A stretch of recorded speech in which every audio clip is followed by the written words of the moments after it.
और वहाँ से प्रोफेशनली और ऑर्गेनाइज्ड वे में साइबर क्राइम शुरू हुआ था। 15 लाख की गाड़ी है और हम लोग 3 लाख में बेचने वाले। पहली स्ट्रेटजी तो ये थी इनकी। दूसरा जो इसका मेन जो सबसे ज़्यादा प्रोपोर्शन विवाद में वो है सेक्सटॉर्शन। और वो बंदा जैसे ही वीडियो कॉल करता है तो सामने उसको एक न्यूड लड़की की फोटो दिखाते हैं। मतलब एक आदमी जो है सेक्सटॉर्शन में 35 लाख, 50 लाख, 60 लाख आम बात है। माय गॉड, कि कितने वॉल्यूम का साइबर क्राइम हुआ है राजस्थान में 1 अरब 80 crore. Oh my Can you god. इन दिनों कुछ न्यूज़ सुर्खियां ऐसी भी बनी हैं जिन्हें देखकर भी बहुत से लोगों के मन में यह आया कि यूपीएससी कोई ज़्यादा बड़ी बात नहीं है। बहुत सारे अपराधी खुलेआम अपने शक्ति प्रदर्शन को धमकी के रूप में दिखाते हैं कि मैंने उसको धमकी दी। और सर, अलवर किन्हीं कारणों से मॉब लिंचिंग के कारण भी सुर्खियों में रहा। Mob lynching horror once again in Rajasthan Alwar. तो फिर आपने ये 72% क्राइम कम कैसे किया, उसकी कहानी में आएगी।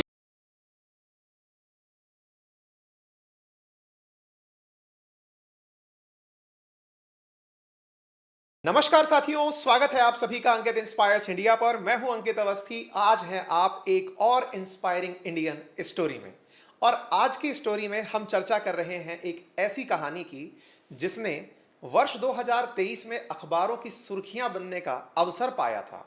ये मैं सुअवसर तो नहीं कहूंगा, एक ऐसी घटना जिसने कि राजस्थान के एक जिले को, जो पूर्वी राजस्थान में पड़ता है, उसे पूरे देश के अंदर जामताड़ा नाम से गलत पहचान दिला दी थी। चर्चा है 2023 सितंबर की अखबारों की सुर्खियों की, जब कहा गया कि देश का 80% साइबर क्राइम लगभग 10 जिलों से हो रहा है। अब ऐसी स्थिति में आज ये डेटा बदल चुका है। पिछले साल से और अब तक में एक पूरा कंप्लीट साल भी नहीं हुआ है, लेकिन अब उसी क्षेत्र में, भरतपुर जिले में, साइबर क्राइम 72% तक कम हो गया है। और इस कम करने में जिन्होंने अपनी महत्वपूर्ण भूमिका निभाई, उनका नाम है सर राहुल प्रकाश। और आप भरतपुर रेंज आईजी हैं, आईपीएस हैं। आज हम उनका आपके साथ साक्षात्कार लेकर आए हैं। उनके जीवन के तजुर्बे जानेंगे, उनकी यूपीएससी जर्नी जानेंगे, जीवन को देखने का नजरिया जानेंगे, और समझेंगे कि आपने इतने कम समय में एक ऐसे काम को कैसे अंजाम दिया जिसे देखकर यह कहा जाता था कि यह काम तो कोई टेक्नोक्रेट ही कर सकता है। इस काम को करने के लिए तो बहुत बड़े साइबर एक्सपर्ट्स की जरूरत पड़ेगी। इस काम को करने के लिए तो एथिकल हैकर्स बिठाने पड़ेंगे, क्योंकि लोगों ने क्राइम में इतनी सीढ़ियां पार कर दी हैं। आपने इतने कम समय में जो काम किया वो काबिले तारीफ है। और इसी क्रम में आज का साक्षात्कार, चलिए शुरू करते हैं।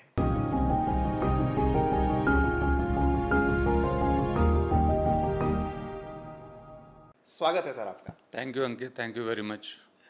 सर, तो आपकी तारीफ में हमने जो भी सुर्खियां पढ़ी अखबारों में, जहां जहां आपके इंटरव्यू देखे, उन्हें देख करके मन में जिज्ञासा जगी कि हम अपने ऑडियंस को आपके माध्यम से ये जानकारी दे पाएं कि वो किस तरह से साइबर क्राइम से बचें। तो आज के इंटरव्यू का मुख्य उद्देश्य तो ये है। लेकिन चूंकि आपकी लाइफ में जर्नी बहुत ही इंटरेस्टिंग रही है, आप जेएनयू से पढ़े हुए हैं, आप यूपीएससी का एग्ज़ाम क्वालिफाई करके आईपीएस बने हुए हैं, और एक सक्सेसफुल परिवार आप अपना लेके लीड कर रहे हैं, तो ऐसी स्थिति में आपके लाइफ एक्सपीरियंसेस भी हमारे ऑडियंस के लिए बहुत मायने रखेंगे जी। तो शुरू से शुरू करेंगे सर, और धीरे धीरे कहानियों में आप अपनी चीज़ें और अपने अनुभव हमारे इस छोटे से परिवार को साझा कीजिएगा। नहीं, थैंक यू अंकित, आपने ये अवसर दिया, ये मौका दिया कि आपके माध्यम से लोगों से जुड़ सकूं। और अगर कुछ ऐसा है जो कि सुन करके, जान करके लोगों को अच्छा लगे, या उनको कोई प्रेरणा मिले, कोई रास्ता दिखाई दे, तो मुझे बहुत खुशी होगी। Sir, so kind of you. तो सर, शुरू करते हैं। आप कहाँ से बिलोंग करते हैं मूलतः? मूलतः तो मैं बिहार का रहने वाला हूँ, और मेरा जन्म जो है वो मध्य प्रदेश में हुआ था। मध्य प्रदेश में बैतूल नाम की एक जगह है। मेरे पिताजी केंद्रीय विद्यालय में थे, तो उनकी पोस्टिंग वहीं पे थी। और हम लोग सेटल्ड हैं झारखंड में, रांची में। तो एक्चुअल में मैं देखता हूँ तो खुद को, मेरी जो कोई एक स्टेट नहीं मैं बता पाता हूँ, क्योंकि पढ़ाई मैंने, जन्म एमपी का है, पढ़ाई मैंने कुछ टाइम बिहार में किया है, फिर आगरा में किया है, फिर रांची में किया है, फिर इलाहाबाद में किया, फिर दिल्ली में किया है। जॉब मैंने उत्तराखंड में किया है, और अब राजस्थान में रहता हूँ। तो एक लाइन में सर ट्रू फेडरल हैं बिल्कुल। और इसीलिए यूपीएससी का एग्जाम भी क्वालिफाई किए हैं। क्या बात है। तो हमारे देश का फेडरल फीचर आपकी लाइफ की अपब्रिंगिंग में दिखाई देता हाँ, है। बिल्कुल। अच्छा सर, तो आपका जेएनयू तक पहुंचना जी। कहाँ से सुनिश्चित हुआ और आपने वहाँ क्या पढ़ाई की? जेएनयू के बारे में पहले बहुत ज़्यादा पता नहीं था मुझे, और जब मैं इलाहाबाद में था, इलाहाबाद जब रांची में थे +2 किया, तो इलाहाबाद एक बहुत बड़ा एजुकेशनल सेंटर था और लगता था कि नहीं, इलाहाबाद जाना है और इलाहाबाद जाएंगे तो वहाँ से यूपीएससी कर सकते हैं, सिविल सर्विसेज में जा सकते हैं।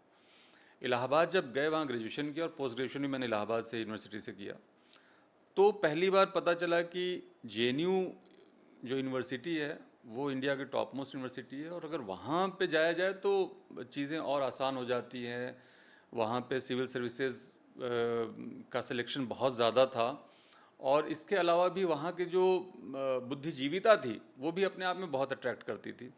वो जब पता चला तो उसका हम लोगों ने दिया, परीक्षा दी उसके, और उसमें सेलेक्ट हुआ। एमफिल ज्योग्राफी, CSRD बोलते हैं, centre of the study of regional development, उसमें सिलेक्शन हुआ और फिर वहाँ से जेएनयू की जर्नी शुरू हुई।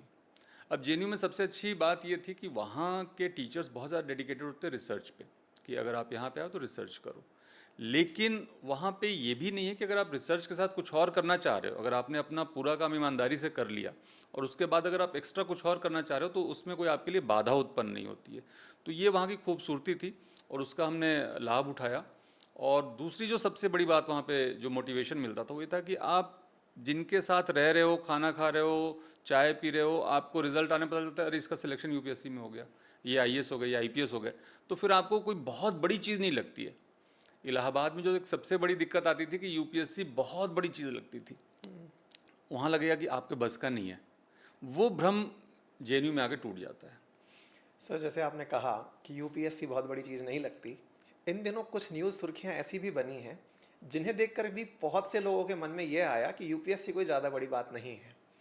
संभवतः आप समझ रहे होंगे मैं देश में एक प्रचलित मुद्दे की बात कर रहा हूँ, पूजा खेतकर मुद्दा। जी जी। और उसके बाद तो एक झड़ी सी लग गई जिसमें कि अधिकारियों के नाम, उनके द्वारा सर्टिफिकेट में कोई की गई कारस्तानी, या फिर उन्होंने किसी गलत तरीके से चांसेस को लेकर, कोटे को लेकर कुछ इस तरह के काम किए। सर आपको नहीं लगता कि इन सब विषयों से यूपीएससी की साख पर एक प्रश्न खड़ा होता है?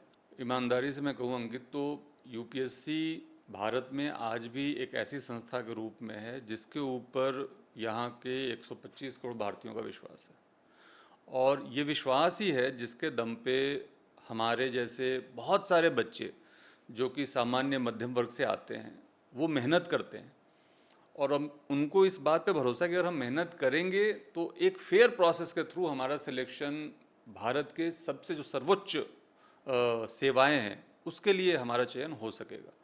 और ये जो भरोसा है यूपीएससी का, मैं मानता हूँ कि अखबार में कुछ खबरें ज़रूर आई हैं, उसके बारे में कोई टिप्पणी नहीं कर पाऊँगा, उसमें बाद में क्या निकल के आएगा वो अनुसंधान के बाद ही पता चलेगा। लेकिन आज भी यूपीएससी के ऊपर मैं मानता हूँ कि भारतीयों का पूरा विश्वास है, और ईश्वर करे कि ये विश्वास बना रहे। एग्जैक्टली जितनी भी केंद्रीय एजेंसी हैं जिनकी वजह से भारत का ये जो ताना बाना है, जो हमारा फेडरल स्ट्रक्चर है, जी जिसकी वजह से हम ये ट्रस्ट कर पाते हैं कि हम एक लोकतांत्रिक देश में हैं, जी ये सेंट्रल एजेंसीज अपनी सत्यनिष्ठता पर जितना खरा उतरती रहेंगी, देश उतना मजबूती से आगे बढ़ता रहेगा। संभवतः आप इस बात को ही कहना चाह रहे हों। सर लेकिन इसमें ना बहुत ज़्यादा ऐसी ऑडियंस भी आज आपको सुन रही है जो इस प्रिपरेशन में इस न्यूज़ को अपनी कमी को छुपाने में यूज़ करेगी। समटाइम्स ऐसा होता है जिसमें हम अपने गांव में कहते हैं कि अंगूर खट्टे हैं, या कुछ लोग कहते हैं कि नाच ना जाने आंगन टेढ़ा। कुछ ऐसे बच्चे भी आज आपको सुन रहे होंगे जिन्हें आज आपके इस जवाब से बहुत करारा जवाब मिला होगा क्योंकि वो अपने पेरेंट्स को हीलिंग के नाम पे कहते हैं देखो ये तो खुद ही करप्ट है देखो इस पे तो खुद प्रश्न खड़े हुए हैं। तो एज ए पुलिस ऑफिसर हम ना सर की इस बात को बहुत अच्छे से समझें कि आरोप लगना और उसके बाद अनुसंधान होने के बाद यह प्रूव होना कि ये सही है, ये दोनों अलग चीज़ें हैं। आरोपी में और उसके बाद अपराधी में एक बड़ा डिफरेंस है। आज यूपीएससी के ऊपर जो आरोप लगा रहे हैं, क्योंकि यूपीएससी ने कोई स्पोक पर्सन नहीं रखा हुआ है कि आपने सोशल मीडिया पर कुछ उठाया, आपने पोस्ट किया, उधर से स्पोक पर्सन निकल के आया, नहीं ये तो फेक है। यूपीएससी अपना एक संस्थागत तरीके से काम करती है। आपके जितने भी आरोप हैं आने वाले समय में अगर वो सही सिद्ध होते हैं तो उनकी जांच होगी, और जांच के बाद जो वाकई में गुनहगार हैं उन्हें उचित सजा भी मिलेगी। यही एक सही तरीका भी होता है, और सही सर अपने अनुभव से ये बात बता रहे हैं। ये सभी का ये अनुभव होगा, मैं मानता हूँ। अगर अपने आसपास आप देखेंगे तो कई बार ऐसी स्टोरीज, खास के अगर आप पब्लिक सर्विस में हैं, तो आपको सच्चाई पता होती है कि इसमें तो ये बात हुई है, लेकिन सामने स्टोरी कुछ और ही चल रही होती है, और कई बार उससे कोई लेना देना नहीं होता दूर दूर तक। तो जो बात आपने कही, बहुत अच्छी बात कही आपने, कि जब तक अनुसंधान नहीं हो जाए, जब तक सबूतों के और साक्ष्यों के आधार पर वो चीज़ प्रमाणित नहीं हो जाए जिस बात का आरोप लग रहा है, तब तक उस आरोप को सत्य मान लेना गलत है। पॉइंट है सर। तो सर आईपीएस में आपकी जर्नी शुरू होती है, साल 2006 बैच का हूँ मैं। 2005 का हम लोग का मेंस का पेपर था। ठीक है। आज हम साइबर क्राइम के बारे में बात करेंगे, लेकिन इससे पहले 2006 से लेके अब तक आपका एक लंबा टेन्योर रहा है जी। इसमें कुछ ऐसी यादगार घटनाएं जिन्हें आप याद करते हैं अपनी उपलब्धियों में, या फिर जिन घटनाओं को आप इसलिए याद रखना चाहते हैं कि मैं पुलिस में था इसलिए मैं इसको फील कर पाया, मैं कुछ समाज में कर पाया। एक्चुअल में जब आप पब्लिक सर्विस में होते हैं तो आपके पास जो सबसे बड़ा अवसर होता है वो होता है लोगों की मदद करने का, और लोग जिस बात से बहुत परेशान होते हैं उसका समाधान करने का। जिस बात से बहुत बड़ी परेशानी खड़ी हो सकती है, जैसे लॉ एंड ऑर्डर, उस बात को उसके पहले ही निप इन द बर्ड जिसको बोलते हैं, कि परेशानी खड़ी होने के पहले उसका समाधान कर देना, वैसे बहुत सारे आपको अवसर मिलते हैं। और आपको उस बात से संतोष मिलता है कि यार अगर मैंने उस वक्त ये एक्ट नहीं किया होता तो कितनी बड़ी बात हो जाती, लोगों की जान जा सकती है, राजकीय संपत्ति का नुकसान पहुंच सकता है, प्राइवेट प्रॉपर्टी का नुकसान पहुंच सकता है, उसका लोगों की जान तक जाने की स्थिति पैदा होती है। तो ऐसे बहुत सारे अवसर आते हैं। उसके अलावा जो पीड़ित होते हैं, शोषित होते हैं, जो दुखी होकर आपके पास आते हैं और उनको कोई भी आशा की किरण नहीं दिख रही होती है कि नहीं हमारी तो कोई अब सुनवाई नहीं हो रही, कोई किसी के यहाँ मर्डर हो रखा है, कोई बड़ी वारदात हो रखी है, और जब आप कोशिश करके मेहनत करके जब आप उस वारदात को खोल के उन्हें देते हैं तो वो जो उनके चेहरे पे संतोष का भाव होता है और आपके लिए जो आशीर्वाद होता है उनकी आंखों में, वो चीज़ें आपको बहुत सेटिस्फाई करती हैं। और ऐसे बहुत अवसर आते हैं, बार बार आते हैं। ट्रेनिंग मेरी अजमेर में शुरू हुई थी, उस वक्त आनंद श्रीवास्तव सर वहाँ पे एसपी हुआ करते थे। उस वक्त जब मैंने एज ए SHO ब्यावर सदर ज्वाइन किया था तो 4 महीने पहले किसी वृद्धा की हत्या हुई थी, और वो उसको उसके घर में ही बंद करके, ताला बंद करके हत्यारा चला गया था। और उसके जो भी परिजन थे, उनके बेटे और 3-4 बेटे थे, बहुएं थी, पोते पोतियाँ, वो लोग काफ़ी इस बात को लेकर पीड़ित रहते थे कि साहब इस तरीके से हमारी माँ की हत्या हो गई है और अभी तक पता नहीं चला है। और ईश्वर की कृपा थी, मैं कहूँगा, हम लोगों ने 4 महीने बाद वापस उसका अनुसंधान शुरू किया और हमने आरोपी को पकड़ा, उसके सारे जेवर बरामद किए जिसके लिए उसकी हत्या की गई थी। तो वो पहला मैं इंसिडेंट मुझे याद है जिससे कि एक्चुअल में आप जब किसी की समस्या को सुन करके, उसकी पीड़ा को महसूस करके, और आप एक्स्ट्रा एफर्ट करते हो। कई बार ये लगता है कि यार 4-5 महीने पहले एक बंद कमरे में सड़ी हुई लाश मिली, उसके लिए आपके पास कोई एविडेंस नहीं था, कोई CCTV फुटेज भी 2007-8 में कोई बहुत ज़्यादा नहीं होते थे, तो बड़ा डार्क सा दिखते हुए भी आपने एक्स्ट्रा एफर्ट करके और किसी वारदात को खोल के किसी को संतोष पहुंचाया, तो वो चीज़ें बहुत आपको सेटिस्फाई करती है। उसके बाद ऐसे बहुत सारे अवसर आए जबकि आप काम करते रहे और आपको उस बात का सेटिस्फैक्शन मिलता रहा कि आपने लोगों की मदद की है।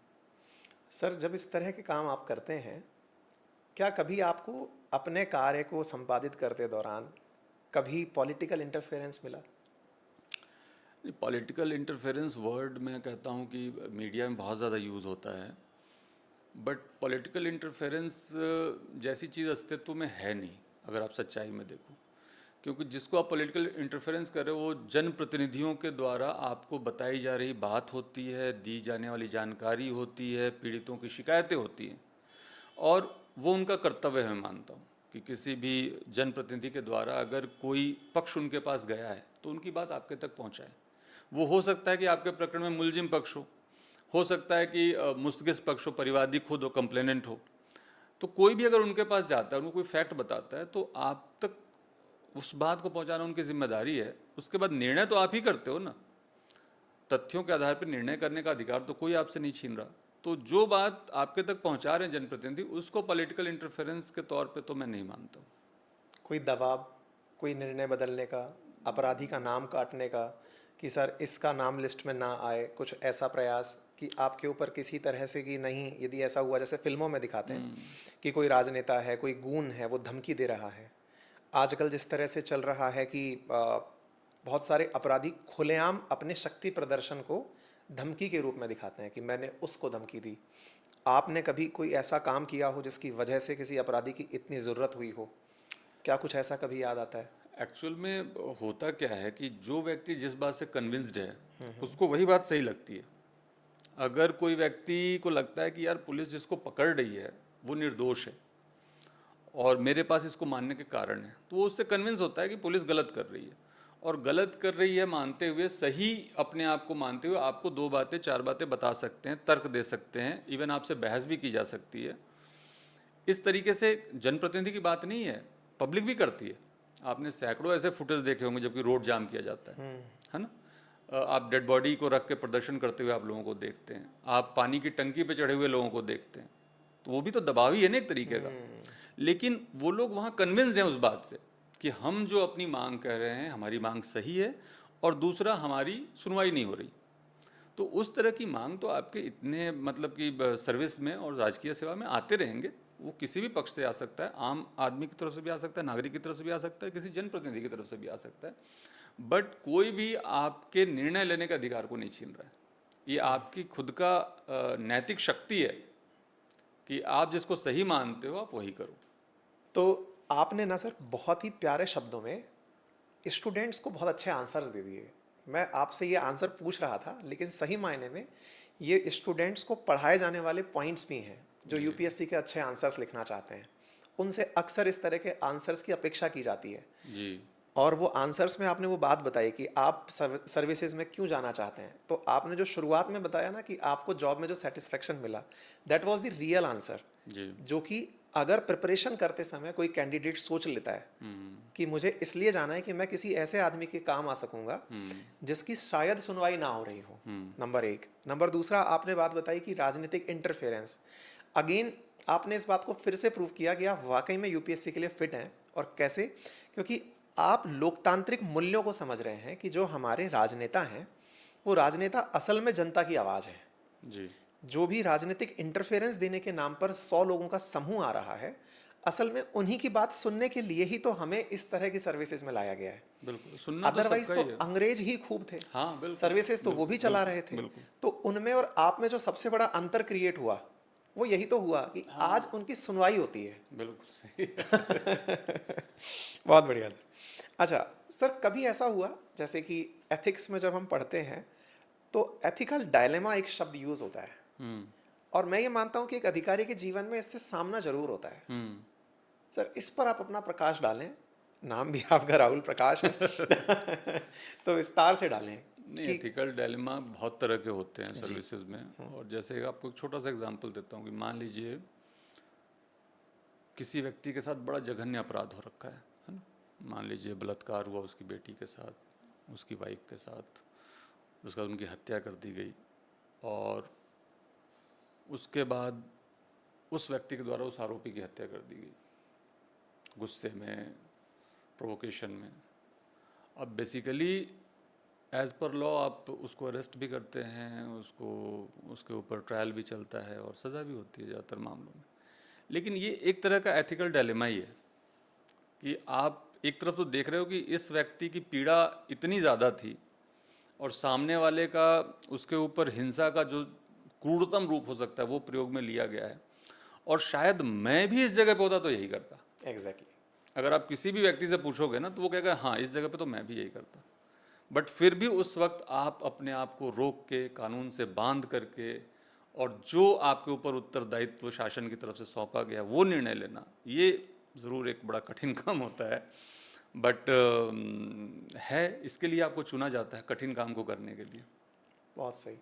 और इसमें ना सर जो अपन लॉ ऑफ लैंड वाला वर्ड यूज़ करते हैं जी। वो कहीं हद तक हमें बांध कर रखता है। बिल्कुल।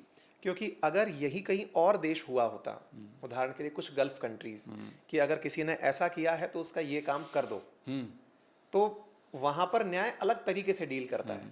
और हमारे यहाँ पर न्याय की सही व्याख्या कि अगर अपराध हुआ है तो उस अपराध पर अपराधी को सजा देने का अधिकार कानून को दिया गया है। अगर कानून आप अपने हाथ में ले रहे हैं तो फिर आप अपराधी खुद भी बन गए। हाँ, फिर वो एनार्की वाली स्थिति हो अनार्की वाली जाएगी। स्थिति हो फाइनली आप सिस्टम चलाओगे कैसे, चलना मुश्किल हो जाएगा। इसीलिए समटाइम्स जब मॉब लिंचिंग जैसी घटनाएं सुनते हैं कि किसी व्यक्ति की कहीं किसी ऐसी स्थिति में कि उसे पाया गया था कि ये अपराध कर रहा है, और जनता जब अपने हाथ में डिसीजन लेने का सोच लेती है कि हम फैसला करेंगे, सही मायने में आप स्टेट के साथ लड़ाई लड़ रहे हैं, राज्य के साथ लड़ाई लड़ रहे हैं। और यहीं पर पुलिस की एंट्री होती है कि अगर आपको वाकई में कहीं कोई अपराध होता दिख रहा है तो आप उसकी सूचना पुलिस को दें, आप अपनी बात को पुलिस को कन्विंसिंग तरीके से बताएं, उनकी मदद करें, फिर जाके पुलिस उस काम को करेगी जिसे आप करने का सोच रहे हैं। Am I right, sir? बिल्कुल सर, सही बात। अच्छा, तो सर इसमें क्या कभी आपके कालखंड में ऐसा हुआ कि बहुत ज़्यादा हुजूम इस बात के लिए उमड़ा था, क्योंकि मैं जब आपका सर्विस रिकॉर्ड देख रहा था तो उसमें अलवर का, भरतपुर डिस्ट्रिक्ट का, आपका एसपी काल का टेन्योर भी देखा मैंने जी। और सर अलवर किन्हीं कारणों से मॉब लिंचिंग के कारण भी सुर्खियों में रहा था। हाँ बिल्कुल। सर क्या है आपका इस पर टेक कि किसका फेलियर है ये? राजनीतिक फेलियर है, प्रशासनिक फेलियर है? मॉब लिंचिंग वाली जो बात आपने अभी बताई थी कि जब अपने सामने कोई अपराध घटना घटित होते हुए कोई व्यक्ति देख रहा है और उससे इमोशनली जुड़ जाता है, प्रोवोक हो जाता है, अपने आप को रोक नहीं पाता है और वो हिंसा शुरू कर देता है, उसमें कई बार लोगों को चोटें आती है, कई बार मृत्यु भी हो जाती है। और ये पूरी तरीके से गैर कानूनी है, इसमें कोई शक शुबा नहीं है, किसी को नहीं करना चाहिए। आप वहाँ तक इंटरवीन कर सकते हो कि जहाँ तक कोई व्यक्ति कोई अपराध कर रहा हो या करने जा रहा हो तो आप उसको रोकने के लिए इंटरवीन कर सकते हो, वहाँ तक लीगल है, सही है। लेकिन आप उस हद से आगे जा कर के अगर आप उसको सज़ा देने की कोशिश करनी शुरू कर दो कि हम तो अब हम ही इसको ठीक कर देंगे, वो बिल्कुल गलत है। और अलवर में ऐसी घटनाएं हुई हैं पहले, और भी जगहों पे हुई हैं ऐसी घटनाएं, और वो मैं मानता हूँ कि कहीं ना कहीं जो कानून की हमारी समझ है और जो एक सामाजिक अनुशासन है उसका फेलियर है। उसके साथ में पुलिस का जो रिस्पांस मैंने देखा दोनों जगह पे, उसमें बाद में भी उसकी जांचें भी हुई हैं, उन जांचों में कोई ऐसी कमी निकल के नहीं आई कि पुलिस के रिस्पांस में कोई बहुत बड़ी कमी थी। बाकी पुलिस भी एक इंसान ही है, ह्यूमन बीइंग है ना। हम लोग भी कई बार होता है ना, पुलिस पहुंची नहीं, शिकायतें आती है, पुलिस देर से पहुंची, पुलिस आधे घंटे बाद पहुंची। लेकिन अगर आप उस प्रोसीजर को ठंडे दिमाग से देखोगे कि भाई जब घटना घटी, सूचना दी गई, कंट्रोल रूम ने थाने पे बताया, थाने वाले ने गाड़ी निकाला, फोर्स निकाला, बैठे, रवाना हुए, तो आपको ज़्यादातर टाइम में आपको टाइम जस्टिफाइड दिखाई देगा। या मान लीजिए पुलिस ऑलरेडी किसी मौके पे गई हुई थी, कहीं पे कोई और वारदात हो रखी थी, वो वहाँ से 1 घंटे दूर था, तो वहाँ से आने में उसको टाइम लग गया। तो आप देखेंगे पुलिस का जो रिस्पांस है वो जानबूझ करके डिले करने का शायद ही कभी मिलेगा। मेरे ध्यान में नहीं है कि पुलिस ने जानबूझ कर डिले किया हो। लेकिन चूंकि हम लोग एक विकासशील राष्ट्र हैं, जितनी अपेक्षा होती है रिस्पांस की, लोगों की, नागरिकों की, इवन जो पीड़ित होता है उसकी अपेक्षा हमेशा ज़्यादा होती है। जैसे मैं भी कई बार हॉस्पिटल जाता हूँ, लाइन में खड़ा रहता हूँ, मान लीजिए डॉक्टर को दिखाना है, तो मुझे लगता है लाइन बहुत धीरे चल रही है, डॉक्टर बहुत ज़्यादा टाइम लगा रहे हैं। तो वो हमेशा जब आप रिसीविंग एंड पे होगे ना, तो आपको सिस्टम जो है वो स्लो लगेगा, क्योंकि हम लोग इमोशनली जुड़े हुए हैं, हमें दर्द हो रहा है, फीवर है, या हमारे बच्चे को फीवर है, वो दर्द में परेशान है। तो जिस व्यक्ति को परेशानी है उसको लगता है कि रिस्पांस और जल्दी होना चाहिए था। उनका वैसा मानना भी ठीक है, सही है। लेकिन दिए गए परिस्थितियों में मैं मानता हूँ कि पुलिस ने जितनी भी घटनाएं घटी हैं उसमें एक प्रॉपर रिस्पांस किया है और मिनिमम टाइम में पहुँची। इवन कुछ जगहों पर उन्होंने फोर्स यूज़ किया, जिन लोगों के साथ मारपीट हो रही थी उनको बचाया, हॉस्पिटल पहुंचाया, और जो भी उनको सावधानी बरतनी चाहिए थी वो सारी बरती गई थी। सर जिस जगह की मैं बात कर रहा हूँ, इस जगह से ही कनेक्टेड आज आपका काम फिर से है जी क्योंकि इस क्षेत्र में मॉब लिंचिंग की घटनाएं गो तस्करी से जुड़कर निकली थी। जी। और भरतपुर इस समय 3 कारणों से सुर्खियों में है, जहां आप वर्तमान में आईजी हैं। साइबर फ्रॉड, गो तस्करी और अवैध खनन। और ये तीनों बड़े ही सेंसिटिव मुद्दे हैं। जी। इनमें से प्रमुख जो दो मुद्दे हैं, साइबर अपराध और दूसरा गो तस्करी, इनसे राजस्व के साथ साथ इमोशंस भी जुड़े हुए हैं।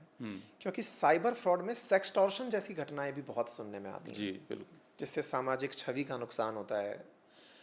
गो तस्करी से लोग बहुत ज़्यादा सेंटिमेंटल तरीके से जुड़े हुए हैं कि भाई नहीं, गाय हमारी माता है। ऐसी स्थिति में क्या पुलिस इन चीज़ों को होते हुए देखकर, क्योंकि अपराध एग्जिस्ट करता है तो एक एंगल ये निकल के आता है कि पुलिस ने क्या आंख बंद कर रखी है क्या कि जो अपराध हो क्यों रहा है। दो बातें हैं सर। आपने कहा घटना घटित हो गई, रेस्पॉन्स टाइम पुलिस ने लिया, डन। लेकिन घटना घटी क्यों, जब हम उसकी तह में जाते हैं तो पता चलता है कि कोई संस्थागत तरीके से इस क्राइम को अंजाम दे रहा था। जैसे हमने अभी साइबर फ्रॉड की बात की कि 2023 में 80% इंडिया के क्राइम इन 10 जिलों में हो रहे हैं, जो कि अपने टॉप नामी जिले हैं। तो इसका मतलब उसके विकसित होने में एक समय लगा है। अगर गो तस्करी हो रही हैं, उसकी घटनाएं हो रही हैं, तो उसमें एक समय लगा है जी। इसमें आप पुलिस का क्या टेक लेते हैं? पुलिस मूलतः शासन की शक्ति है, जो कि लोगों की सुरक्षा के लिए काम करती है, और जो लोग अपराध कर देते हैं उनको पकड़ के लाना, जो न्यायिक प्रक्रिया उसके सामने पेश करना, उसके लिए काम करती है। तो लोगों के जीवन संपत्ति की सुरक्षा, और साथ में अगर कोई वारदात या घटना घटित होती है तो उसको रिस्पॉन्स करना पुलिस की मूल जिम्मेदारी है। अब बात वही है कि पुलिस सिर्फ पुलिस की नहीं, अगर आप सबको देखोगे, पुलिस तो एक पार्ट हो गया, जिनके पास जो भी जिम्मेदारी है वो बहुत तरह की है, विविध है, एक नहीं है जिम्मेदारी। जो पॉपुलेशन उसको कैटर करना है वो बहुत बड़ी पॉपुलेशन है, जो एरिया कैटर करना है वो बहुत बड़ा एरिया है। तो ऑब्वियसली अगर हम ये चाहेंगे पुलिस हर घटना को होने के पहले रोक ले, हर अपराध को होने के पहले जान ले, हर जगह पे समय से पहले पहुंच जाए, तो हो जाए तो उससे अच्छी कोई बात नहीं हो सकती। मैं भी यही विश करूंगा, सिचुएशन है वो। हाँ, मैं भी यही विश करूंगा कि ऐसा ही हो। लेकिन ह्यूमन कंडीशंस में जो हमारा जिस तरह का एक सिस्टम है इंसानों का, उसमें ये पॉसिबल हो नहीं पाता है, चाहते हुए भी। चाहते सभी लोग हैं, नागरिक भी चाहती है, सरकार भी वही चाहती है, हम भी वही चाहते हैं कि ऐसा ही हो। पुलिस कभी नहीं चाहेगी कोई अपराध हो, क्योंकि अपराध होने के बाद भी तो पुलिस को उतनी मेहनत करनी पड़ती है, दुगनी चौगनी मेहनत करनी पड़ती है, तो चाहती कभी नहीं। लेकिन हाँ, कई बार चाहते हुए भी वो चीज़ नहीं हो पाती है। और साथ में इस बात को भी ईमानदारी से स्वीकार करने की ज़रूरत है कि कभी कभी कमियां भी रहती होंगी, और कमियां रहती हैं तो उसके लिए आप देखते हैं सज़ाएं भी हैं, डिपार्टमेंटल एक्शंस भी होते हैं कार्मिकों के खिलाफ जहाँ पे उनकी कमी पाई जाती है, कई बार मुकदमे भी दर्ज होते हैं। तो ये बात ज़रूर है। लेकिन अगर आप बहुसंख्यक की बात करेंगे तो सब लोग ये चाहते हैं कि हमारे क्षेत्र में सुख शांति रहे, कोई अपराध घटित नहीं हो, और उसके लिए जो आवश्यक कदम होने चाहिए उठाने चाहिए। और जो भी वहाँ के जिम्मेदार अधिकारी होते हैं, पुलिस अधीक्षक हों या उसके नीचे के अधिकारी हों, उसके लिए पर्याप्त प्रयास भी करते हैं। फिर भी ये एक तरीका, क्या कहोगे, चूहे बिल्ली का खेल सा है। जो सामने वाला पार्टी है उसके भी वेस्टेड इंटरेस्ट हैं, उसको उसमें बहुत ज़्यादा धन अर्जन दिख रहा है, तो उसके लिए वो रिस्क लेने को तैयार है, रिस्क लेने के लिए तैयार है, रात को निकलने के लिए तैयार है, ठंड में निकलने को तैयार है, जब उसको लग रहा है कि हाँ अब पुलिस दिन भर काम करके सो गई होगी, अब केवल 3-4 लोग गश्त कर रहे होंगे।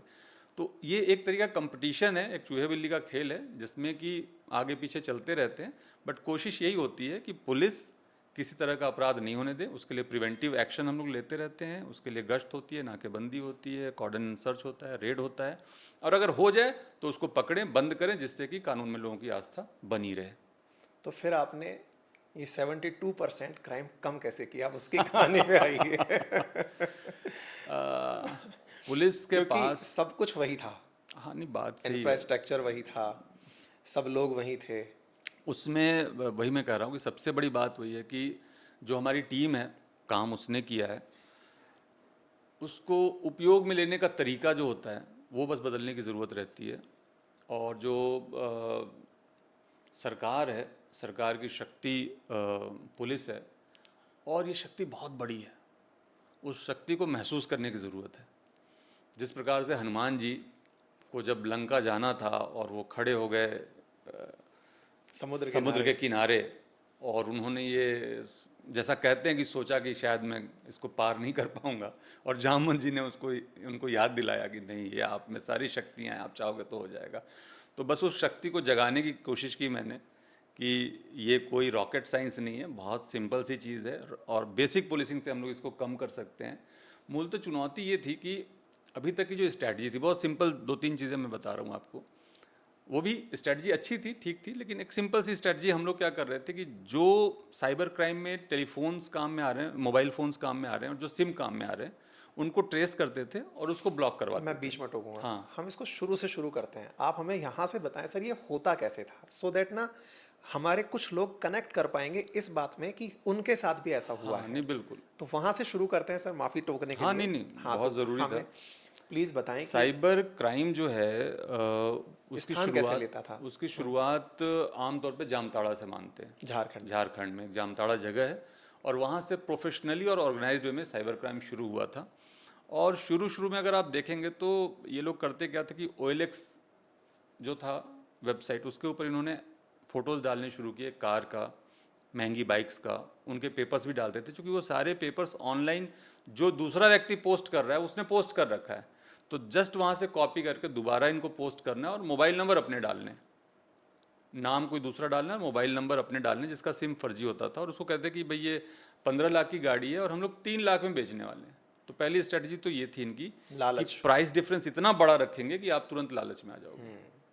दूसरा, इतना प्राइस डिफरेंस है, आपको लगता है मुझे बहुत फ़ायदा होने वाला है, आप किसी और से शेयर नहीं करोगे, पूछोगे नहीं, आपको लगता है पूछूंगा तो ये नहीं ले लेगा।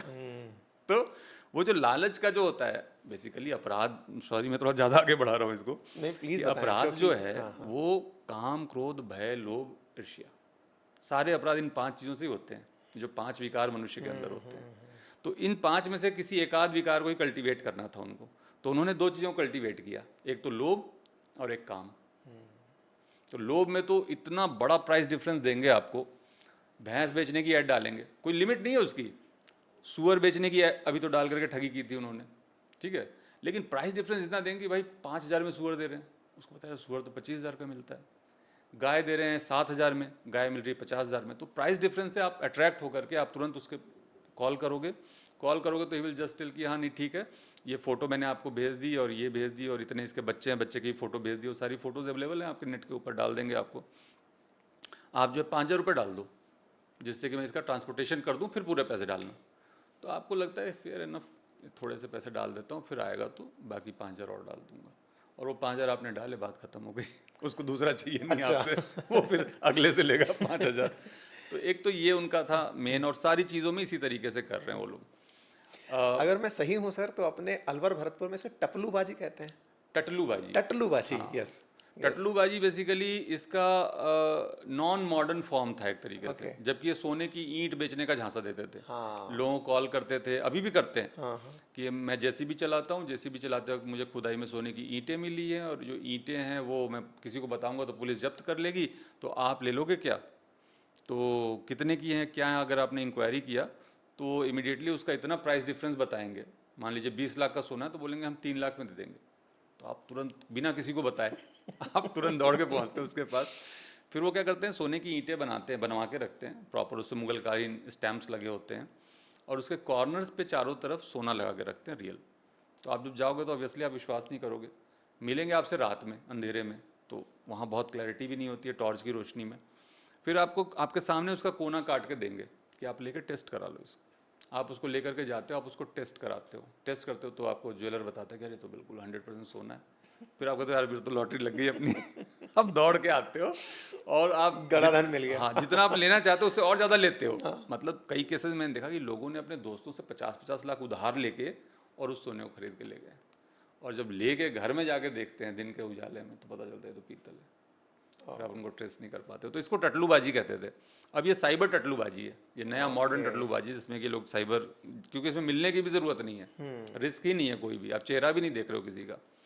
इसमें इन्होंने एक तो ये किया कि भाई ऐड डालो और जॉब लगाने को लेकर के कि हम आपको जॉब देंगे, अप्लाई करो। आपने अप्लाई किया, 5,000 की फ़ीस, रजिस्ट्रेशन फ़ीस आपने डाल दी 5,000, फिर कोई पूछने वाला ही नहीं। इसे शेयर मार्केट में पैसे, एनीथिंग आप जितना सोच सकते हो ना उसकी कोई लिमिट नहीं है। जहां जहां ऑनलाइन ट्रांजैक्शन इन्वॉल्व है, हाँ। वहां टटलूबाजी ऑनलाइन इन्वॉल्व है। आज के टाइम में सारा कुछ ऑनलाइन हो रहा है हमारा, सब कुछ नहीं, शादी लोग ऑनलाइन कर ले रहे हैं हवाई जहाज की टिकटें, खाना पीना, एवरीथिंग, एडमिशंस, एग्जामिनेशंस, तो ऑनलाइन की हैबिट हमें है उसका, वो लोग बड़े आसानी से कल्टीवेट कर रहे हैं। डेटा भी इनको किसी न मैं किसी बीच सोर्स में से मिल फिर एक जाता चीज़ है। और पूछूंगा सर, इन लोगों को इतना नॉलेज है क्या? क्योंकि मैं जितने भी जनरल क्राउड से मिलता हूँ, उन्हें ऑनलाइन ट्रांजैक्शंस के बारे में इतनी नॉलेज नहीं होती। मैं अगर देखता हूँ तो भरतपुर, अलवर, ये इतने भी इंटेलिजेंट क्राउड डील कर नहीं रही है जिस तरह के क्राइम करने वाले लोग हैं। ये कोई आईआईटीएन टेक्नोक्रेट्स नहीं है।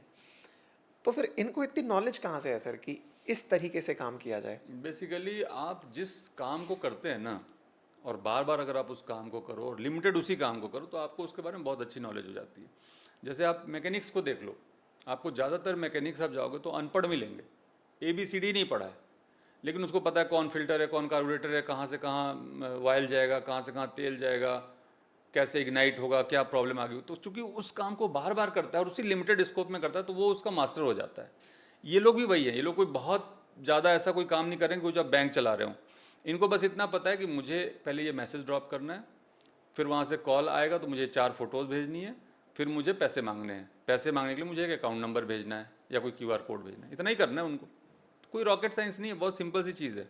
सामने वाला चूंकि लालच में होता है ना, तो वो उसके आंखें बंद होती हैं, वो बिल्कुल वशीभूत होता है उसके सामने, तो देता जाता है। मतलब कई केसेस में 1-1, 2-2 करोड़ लोगों ने दे दिया है, विश्वास नहीं करोगे आप। अभी हमने वॉल्यूम निकाला अपने जनवरी से लेकर के जून तक का, कि कितने वॉल्यूम का साइबर क्राइम हुआ है राजस्थान में, डीग जिले में, केवल डीग की बात करूँ मैं, बात जो है ओके 1 अरब 80 crore. Oh my Can you believe? God, मात्र 6 महीने में? मात्र 6 महीने में 1 अरब 80 करोड़। उसको थोड़ा कैलकुलेट हमने लंबे तरीके से किया है। वो ऐसे किया हमने कि जिस सिम से कंप्लेन गई कि इस सिम से हमारे साथ साइबर क्राइम हुआ है, हमने जिस फ़ोन में वो सिम यूज़ हुआ है, उस फ़ोन में जितने सिम लगे हैं आज तक, उन सब का हमने कंप्लेंट चेक किया और उन सब के मनी को निकाला। पहले वाले सिम से कितने हुए थे? 25 लाख, उसके पहले वाले से 50 लाख, उसके पहले वाले से 10 लाख। तो एक तो उस पूरे फ़ोन के पूरे जितने भी सिम यूज़ हुए हैं ठगी के लिए, जो रजिस्टर्ड है 1930 पे, उनको कैलकुलेट किया। उसके बाद जो जिनसे ये बात करता है, जो इसकी बी पार्टीज़ हैं, उनसे कितनी ठगी हुई है, मतलब जो इसके गैंग मेंबर्स होंगे बेसिकली, जो इसके साथ मिल करके क्राइम करते हैं। और जब हमने एक फ़ोन के एक सिम के और जितने उसमें सिम लगे हैं उस फ़ोन में, और उसके बी पार्टी जिनसे वो बात करता है, जो उसकी गैंग है, उसका जब हमने कैलकुलेट किया तो 1 अरब 180 करोड़, आप सोचो 6 महीने में। और ये भी डेटा मेरा नहीं, ये डेटा भी सेंट्रल डेटा है, I4C का डेटा है। Sir, on the lighter note, क्या ये संसाधनों का विकेंद्रीकरण है? नहीं, संसाधनों का विकेंद्रीकरण के साथ साथ राष्ट्रीय सुरक्षा को बहुत बड़ा खतरा है। अगर आप सोचो कि इतनी बड़ी इलीगल मनी जनरेट हो रही है, तो अगर ये राष्ट्र विरोधी ताकतों के हाथ में जाए तो कितना बड़ा उनके हाथ में एक ताकत आ रही है, आप सोचो। तो ये बहुत खतरनाक चीज़ है, इसके ऊपर बहुत गंभीरता से काम करने की ज़रूरत है, बहुत तेज़ी से काम करने की ज़रूरत है। ये बात मैं बार बार कहता हूँ। तो अब इसमें दूसरा पॉइंट आता है सर, सिम कार्ड को लेके हाल ही में सरकार का एक आदेश आया है कि एक व्यक्ति अपने जीवन काल में कुछ फिक्स नंबर ऑफ सिम ही ले सकता है। संभवतः वो साइबर क्राइम की होती हुई घटनाओं को ध्यान में रख कर के ही लाया गया होगा। हाँ, इसको लेकर सरकार बहुत गंभीर है। लगातार कोशिशें चल रही हैं बैंक्स की तरफ से और मोबाइल कंपनीज़ की तरफ से, सरकार जो डायरेक्ट कर रही है। और इसका रीज़न ये है कि एक्चुअल में आप साइबर वर्ल्ड से पीछे नहीं हट सकते। अगर आज आप सोचो कि आप ऑनलाइन पेमेंट करना बंद कर दोगे, ऑनलाइन टिकट्स बुक्स करना बंद कर दो, पॉसिबल नहीं है। ये चीज़ें बढ़ेंगी तो उसके साथ ही साइबर सुरक्षा को देना भी उतना ही ज़रूरी हो जाएगा हमारे लिए, क्योंकि एक व्यक्ति के पूरे जीवन का हर भाग आज के टाइम में ऑनलाइन है। उसके फैमिली के फ़ोटोज़ पड़े हुए हैं, उसके बच्चों के फ़ोटो पड़े हुए हैं, वाइफ की फ़ोटो पड़ी हुई है, उनके डिटेल्स पड़े हुए हैं। तो अगर ये सुरक्षित नहीं रहेगा ना, तो लोगों के लिए जीना मुश्किल हो जाएगा। तो ये सरकार बहुत अच्छे कदम उठा रही है। 2 चीज़ें मैंने अभी कही थी कि एक तो बैंकिंग ट्रांजैक्शन, सारे साइबर क्राइम में बैंकिंग ट्रांजैक्शन है, कोई भी पैसे बाई हैंड नहीं दे रहा। बैंकिंग ट्रांजैक्शन में ज़्यादातर जो अकाउंट्स यूज़ हो रहे हैं वो सेविंग बैंक अकाउंट यूज़ हो रहे हैं। सेविंग बैंक अकाउंट जो लोग भी यूज़ करते हैं, अगर आपने देखा होगा तो महीने में 1 या 2 बार, 3 बार आप भी करते होगे, 2 बार विड्रॉल करोगे, 1 बार डिपॉजिट कर लोगे। इन अकाउंट्स में दिन में 20-20 बार विड्रॉवल हो रहा है और डिपॉजिट हो रहा है। तो अगर एक छोटा सा आर्टिफिशियल इंटेलिजेंस का टूल बैंक्स यूज़ करें कि भाई जिनमें सेविंग में डेली ट्रांजैक्शन रेगुलर होता है 10-10, 20-20, उनको अपन साइड में सस्पेक्टेड अकाउंट के तौर पर डाल देंगे, 3 दिन उसमें से विड्रॉवल नहीं होने देंगे और पुलिस को इन्फॉर्म करेंगे वेरिफिकेशन के लिए। तो इतने में ही काफ़ी चीज़ें सेटल हो जाएंगी, क्योंकि बिना अकाउंट के एक भी साइबर क्राइम नहीं हो रहा है। सेकेंडली, जो आप सिम दे रहे हो, जैसे अगर आपने सिग्नल ऐप यूज़ किया हो तो 15 दिन में वापस आपसे कोड मांगता है, आपको वेरीफाई करता रहता है 15 दिन 7 दिन पर सिग्नल ऐप जो है। उसी तरीके से अगर सिम कंपनीज भी ये कर दे कि हमने जिसको सिम दिया है उसको हम 15 दिन में वर्चुअली वेरीफाई करते रहेंगे, 1 सेकंड 2 सेकंड लगते हैं उसमें। तो ये छोटे छोटे स्टेप्स और भी होंगे। मैं तो इतना बड़ा कोई टेक्नोक्रेट नहीं हूँ, लेकिन जो टेक्नोक्रेट्स अगर वो सोचें इसके बारे में तो कुछ ना कुछ चीज़ें करके हम इसको बड़ी आसानी से कंट्रोल कर सकते हैं। सर, एक नंबर होता है वीपीएन नंबर के थ्रू, जिसमें कि मतलब कहीं दूसरे देश में बैठा हुआ अपराधी इस देश के फ़ोन नंबर से कॉल करके कनेक्ट करता है, तो ये लोग इस तरह से भी तो क्राइम को अंजाम देते होंगे।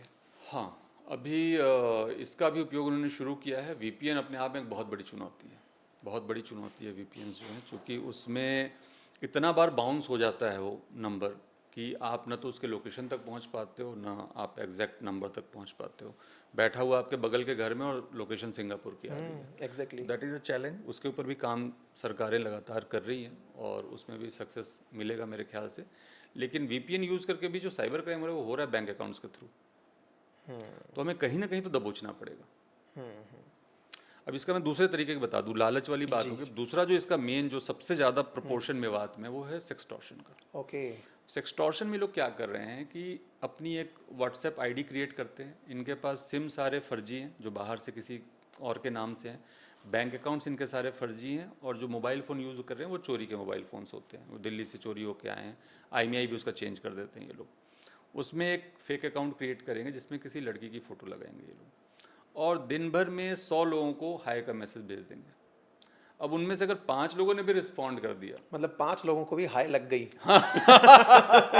बिल्कुल सही शब्द है, 5 लोगों के भी दिल में अगर हाय लग गई और उन्होंने अगर रिस्पॉन्ड कर दिया उनको, तो फिर उनका काम वहाँ से शुरू हो जाता है। वो इस चैटिंग शुरू कर देंगे, चैटिंग के बाद वीडियो पहले लोभ ने फंसाया, अब काम फंसाने वाला है जी।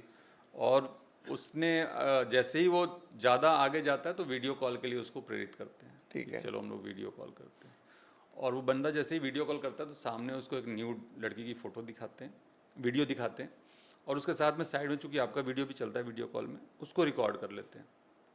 और वो रिकॉर्ड होते ही उनका एक्सटॉर्शन का सिलसिला शुरू होता है। उसमें वो लोग सबसे पहले उसको वीडियो भेजेंगे, फिर कहेंगे कि आप कहें तो हम इसको वायरल कर दें, FIR कराएं तो पैसे देगा उसको। फिर इस वीडियो को वो लोग अपने से सीनियर साइबर ठग को भेज देते हैं, जो कि फिर उसको फ़ोन करता है यूट्यूब कर्मी बन के कि मैं यूट्यूब से बोल रहा हूँ और आपका एक वीडियो हमारे पास आया है, हमें इसे अपलोड करना है, तो हम करें कि नहीं करें। तो फिर वो पैसे लेता है, तो वो भी उससे कम से कम 5 लाख 10 लाख रुपए ले लेगा। और फिर उससे अपने एक सीनियर को, वो ठेकेदार जिसको बोलते हैं ये लोग, जो मेन इनका हेड होता है, उसको दे देते हैं। फिर वो कॉल करेगा कि हम फलाना फलाना पुलिस से बोल रहे हैं और आपके खिलाफ़ एक कंप्लेंट आई है, आप कहे तो हम दर्ज करें, अदरवाइज़ निपटाना हो तो बताएं। तो इस तरीके से वो बेचारा, मतलब एक एक आदमी जो है सेक्सटॉर्शन में 35 लाख 50 लाख 60 लाख आम बात है। My God. और सैलरीड क्लास के लोग हैं, रिटायर्ड लोग हैं, जो कि अपनी पूरी जितनी आज तक की पैसे मिले रिटायरमेंट, सारा का सारा दे देते हैं उनको, और जब कुछ देने को नहीं बचता है तो पुलिस के पास आते हैं। सर, अब इसी में सबसे बड़ा क्वेश्चन है, क्योंकि बहुत बार मैंने सेक्सटॉर्शन की न्यूज़ को कवर भी किया है। जैसे कुछ इसरो के साइंटिस्ट जो हैं वो पाकिस्तान की तरफ से फंस गए, पाकिस्तानियों ने ऐसे ही हनी ट्रैप फेंका था। कुछ सेना के जवान जो अपने राजस्थान बॉर्डर के हैं, उनकी न्यूज़ बहुत ज़्यादा अखबारों में छपी सर, हनी ट्रैप के अंदर फंसाने का। जो सेक्सटॉर्शन से अगला स्टेप हनी ट्रैप ही है, मतलब उसका निकालने का तरीका। हनी ट्रैप ही एक तरीके का हाँ। ये। अब सर, इसमें ना एक बहुत बड़ा सवाल ये है कि इंसान पुलिस से क्यों डर रहा है, और क्यों नहीं पुलिस अपने अंदर रिफॉर्म्स में इस तरह की घटनाएं जब आती है उसको इस संवेदनशीलता से ले कि ये जानकारी पब्लिक में तब तक नहीं जाएगी जब तक कंप्लेनेंट्स भी सामने नहीं आ जाएगा। देखिए, मैं सेक्सटॉर्शन को सबसे खतरनाक साइबर क्राइम का तरीका मानता हूँ आज के टाइम में, और उसको मैं इसलिए मानता हूँ क्योंकि इसमें कंप्लेन भी नहीं करता जल्दी, और उसमें डर पुलिस का नहीं है, उसकी इमेज का है सर। उसको अपने घर में जो उसकी बेटियां बड़ी हो गई हैं, जो घर में बहुएं हैं, सोशल प्रेशर। हाँ, उसका डर है उसको। उसको लगता है अगर ये बात पता चल गई तो मैं तो घर में ही मुंह दिखाने लायक नहीं बचूंगा। जबकि वो इतनी बड़ी चीज़ है नहीं। मतलब ये अगर अपन देखें तो मनुष्य में जो विकार डाले गए हैं प्रकृति की तरफ से, कोई आपने तो उत्पन्न किए नहीं है, उसका एक छोटा सा आप कह लें कि एक हिस्सा है। और अगर ऐसी घटना घट जाए तो मेरा व्यक्तिगत रूप से मानना है कि आप घर में जिससे भी बात कर सकते हो उससे आप बात करिए सबसे पहले, और पुलिस के पास जाइए। पुलिस के पास आते ही, जब पहली बार हमारे पास आते हैं तो हम कहते हैं कि आपके साथ ठगी हो रही है, सुनते ही पता चल जाता है। उसके पहले वो सारी चीज़ें उसको सही लग रही होती हैं कि एक्चुअल में यूट्यूब से फ़ोन आया है, एक्चुअल में पुलिस से फ़ोन आया है, उसको बिल्कुल सच लग रहा होता है। तो पुलिस के पास जाना ही इसका सबसे बड़ा समाधान है, कंप्लेन करना ही सबसे बड़ा समाधान है अगर आप इसमें फंस गए हैं तो। और परिजनों से भी बात करना पड़ेगा, और इसको भी एक बहुत बड़े टैबू के रूप में समाज को या घर परिवार को नहीं देखना चाहिए। सर मेरा जो सवाल है ना वो असल में इसलिए बनता है क्योंकि जितनी पिक्चर्स में पुलिस की नेगेटिव फ्रेमिंग की जाती है, सोशल मीडिया के माध्यम से कहिए या फिर जो बॉलीवुड है उसके माध्यम से कहिए, कि ये लोग अगर देख लेते हैं कि सामने वाली पार्टी मोटी है और अगर बेटा फंस रहा है तो मोटी मुर्गी है, तो आ तेरे साथ हम बात करेंगे। क्योंकि फिल्मों में जिस तरह से, क्योंकि हमारी सोसाइटी पुलिस वालों से डायरेक्ट नहीं मिलती है, वो फिल्मों के माध्यम से मिलती है। बिल्कुल सही। और फिल्म में जो दरोगा दिखाया गया है, वर्दी वाला गुंडा, इस तरह से टाइटल्स जो पुलिस को दिए जाते हैं और पिक्चर्स इस नाम से बनती हैं सर, तो उसमें एक बड़ा सवाल ये निकल के आता है कि पुलिस की अपनी क्या कोई ऐसी प्लानिंग, और होपफुली आप जैसे अधिकारी जब सीनियर पोस्ट पे पहुंचते हैं तो संभवतः आप इस तरह की काउंसलिंग करते भी होंगे अपने सब स्टाफ और जूनियर्स की, कि भैया हमारे पास अगर कोई ऐसा मुद्दा है तो उसे संवेदनशीलता से लेने की आवश्यकता है। क्या कुछ ऐसी होती है सर अंदर, पुलिस के अंदर क्या होता है?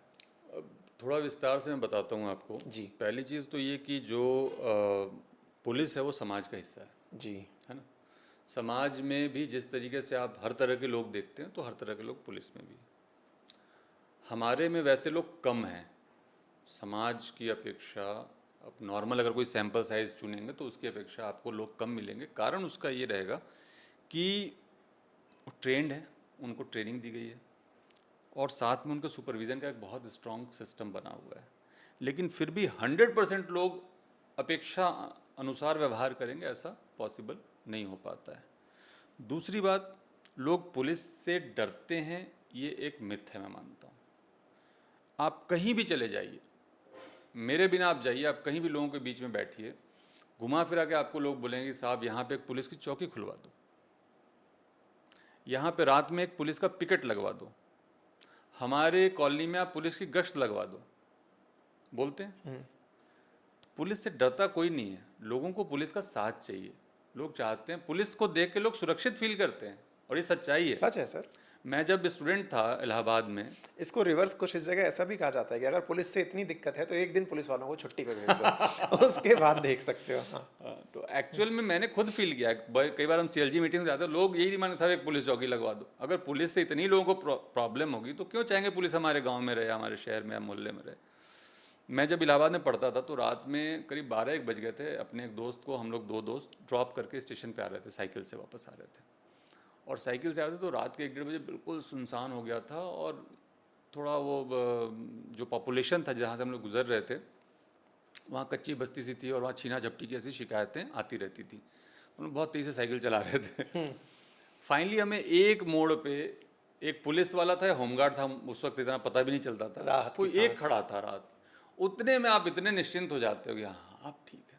तो ये फीलिंग है पुलिस को देख करके आज भी लोगों के मन में। अब दूसरा जो इमेज वाली बात है, अगर आप कहते हैं ना सर कि बॉर्डर पर जब सैनिक खड़े हैं तो पूरा देश सुरक्षित है, हाँ, लेकिन जब चौराहे पे पुलिस खड़ी है तो आप कमरों में सुरक्षित हैं। बिल्कुल बिल्कुल ठीक है।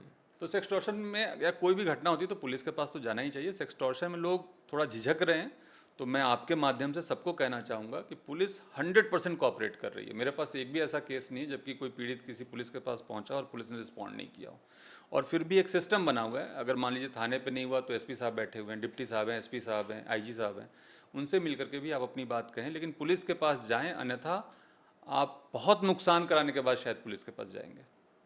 अगर आप में से कोई भी वीडियो देखने वाला साथी एक बार के लिए ये भी मान ले कि वो इस तरह के ट्रैप में है, और या फिर उसको डाउट है कि कोई उसका साथ वाला जो अचानक कर्जा मांगने लगा है, अचानक वो परेशान रहने लगा है, कुछ ऐसी बातें बोलने लगा है कि मेरा तो दुनिया से विश्वास उठ गया है, दिल टूट गया है, गज़लें सुन रहा है, ऐसे लोगों को प्यार से पकड़ो और पूछो कि भैया टेंशन में हो तो समाधान पुलिस के पास है।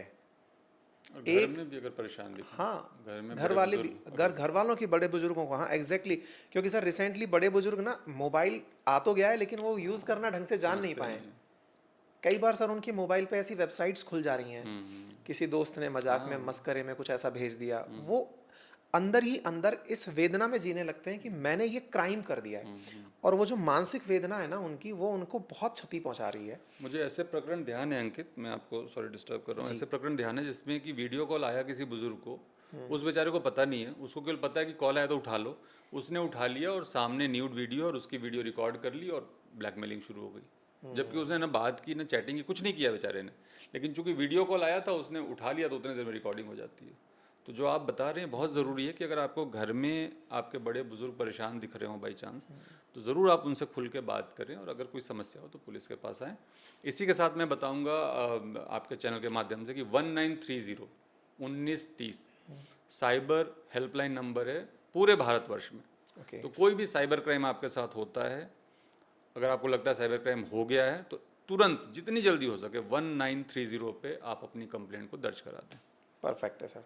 तो आपकी इस लाइन के साथ दो मेजर टेक अवे, एक तो नंबर सभी को मिल जाना चाहिए और सभी लोग इस नंबर को कहीं ना कहीं लिख कर रख लें। एक और सर मेजर टेक अवे जो निकलता है ना वो ये है कि हमारे जो सबसे करीबी है ना परिवारजन, जो हमारी इस बात से दुखी होंगे कि हम ऐसी घटना में लीन हो गए, क्योंकि उन्हें लगेगा कि प्रथम दृश्यता कि आपने गलती की है, बिकॉज उनको आपके ऊपर ट्रस्ट नहीं है। हो सकता है कि वो आपके बारे में ये विचार कर लें कि नहीं, कैरेक्टरलेस हैं आप, फिर भी आपके साथ वही लोग खड़े रहेंगे। आप उनमें से जिसे समझदार पाते हैं, वो आपकी पत्नी हो सकती है, वो आपकी बेटी हो सकती है, अपना बेटा हो सकता है, एक बार के लिए यूं ही सही कि आपके साथ हॉट टॉक हो जाएगी। हो सकता है कि 2 दिन आपको खाना ना दिया जाए, घर से बाहर निकाल दिया जाए, हो सकता है कि आपको कुछ दिन के लिए बिल्कुल ऐसे देखा जाए कि आप हीनियस क्राइम कर चुके हैं, फिर भी उनसे बात करिए। सर ये जो आप लाइन बोल रहे हैं ना, ना केवल सेक्सटॉर्शन पे बल्कि जो डिप्रेशन में विद्यार्थी हैं हाँ ना, हाँ बिल्कुल उन पर भी इक्वली लागू होती है। जी। उन लोगों को भी यही गाइड किया जाता है कि आप संभव हो तो ज़्यादा से ज़्यादा अपने घर वालों से बात करें, और जब आप घर वालों से बात करते हैं तो डेफिनेटली आप डिराइव कर लेते हैं कि यार ये लोग मेरे साथ खड़े हैं। सर एक और पॉइंट जो इन दिनों बहुत सुर्खियों में रह रहा है, उस पर भी मैं चाहूँगा कि आप अपनी तरफ से और पुलिस की तरफ से आप अपनी बातें रखें। सर पेपर लीक्स की घटनाएं, मैं वो पॉइंट जोड़ लूंगा, वो 5 कारण जो लोग मदमरोज है काम क्रोध उसी से, भय हाँ लोभ तो वो उन्हीं से कनेक्टेड है। ईर्ष्या, हाँ। फिर भी सर स्टूडेंट्स के लिए संदेश, क्योंकि पेपर लीक से बहुत सारे बच्चों का कैरियर खराब हो रहा है सर। एक्चुअली बात वही है ना कि शॉर्टकट की तलाश में हम लोग रहते हैं, और कोई भी अपराध जो है, पेपर लीक भी अपने आप में एक बड़ा जघन्य अपराध है, उसके लिए राजस्थान सरकार ने बहुत स्ट्रिंजेंट कानून बनाया है, केंद्र सरकार ने बहुत स्ट्रिंजेंट कानून बनाया है, और अभी जो कार्रवाई हो रही है आप देख ही रहे हैं कि वो कितनी शानदार और ज़ोरदार कार्रवाई हो रही है एसओजी के तरफ से। लेकिन अब इसमें सबसे बड़ी बात ये है कि आप क्राइम तब करते हो आमतौर पे, प्रोवोकेशन से जो क्राइम होते हैं ना सडन गुस्से में, वो तो एक अलग है, लेकिन जब आप सोचा समझा क्राइम आप तब करते हो, चाहे आप हार्डकोर डकैती लूट कर रहे हो, चाहे आप साइबर क्राइम कर रहे हो, चाहे आप पेपर लीक कर रहे हो, जब आपको लगता है कि रिस्क कम है, गेन ज़्यादा है। गेन ज़्यादा है। जिस दिन सरकार और पुलिस रिस्क बढ़ा देगी और गेन उसके कारण कम दिखेगा, जिस दिन लोगों को ये विश्वास होगा कि नहीं यार पकड़े तो जाएंगे ही, जमानत तो नहीं मिलने वाली, सजा तो 25 साल की होगी, उस दिन आप देखोगे अपने आप इस तरह की प्रवृत्तियां कम होने लगेंगी। अभी जो भी परिस्थितियां रही होंगी उसमें जब लोगों को ये लगता है कि नहीं यार इसको करके बच जाएंगे, तो फिर वो उस अपराध को करने के लिए प्रेरित होता है। अब मुझे लगता है अभी का जो माहौल है ना, वो बहुत अच्छे से ये मैसेज लोगों के बीच में जा रहा है कि आप करोगे तो बचोगे नहीं। हमारी नज़रें खुली हुई हैं, अभी आप पिछले कुछ दिन हम देखो तो जी, पेपर जी। लीक की कोई घटना सामने भी नहीं आई है, और अगर फिर भी कर लिया आपने तो हर्ष क्या होगा आप देख लो, आपको एकेडमी से खींच के लाएंगे और जेल जाना पड़ेगा। आप जो वर्दी पहन के घूम रहे हो, तारे सितारे लाए घूम रहे हो, उसकी जगह पे आप कैदी बन जाओगे। तो ये जो मैसेज गया है ना, ये लोगों के बीच में मेरे ख्याल से बड़ा पॉजिटिव गया है बच्चों के मन में। और फाइनली जो बात आपने कही थी मैं वो कहूँगा कि संस्थाओं में विश्वास होना ही लोकतंत्र की जीत है। डेमोक्रेसी जिंदा तभी रहेगा जबकि जो हमने अपनी संस्थाएं बनाई हैं उसमें लोगों का विश्वास बना रहेगा, और वो तभी रहेगा जबकि ट्रांसपेरेंसी रहेगी।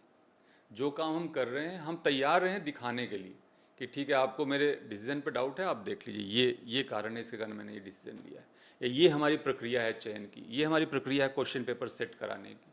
तो जितना हम ट्रांसपेरेंसी रखेंगे, जितना हम जिम्मेदार बनेंगे, उतना ज़्यादा ये चीज़ें कम होती जाएंगी। आखिरी सवाल, हेक्टिक जॉब और फैमिली, वर्क लाइफ बैलेंस कैसे है? फैमिली में मैडम भी मेरी वर्किंग है, और मैं अपने आप को बहुत भाग्यशाली समझता हूँ।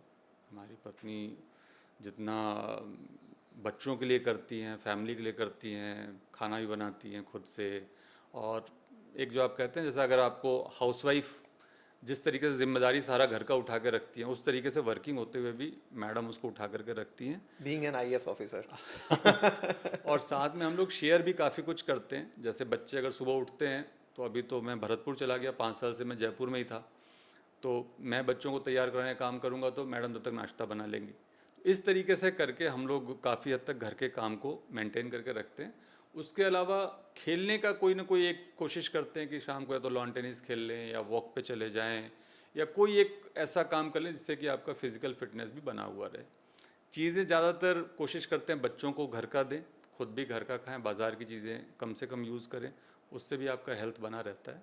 तो हेल्थ को सही रखना, मेंटल एंड फिजिकल, बच्चों को टाइम देना। अगर आप बच्चों को तैयार करा रहे हो, उनके लिए खाना बना रहे हो, कुछ कर रहे हो, उनके साथ बैठ के खाना खा रहे हो, तो वो सारी चीज़ें अपने आप में एक बैलेंस होती हुई चलती हैं।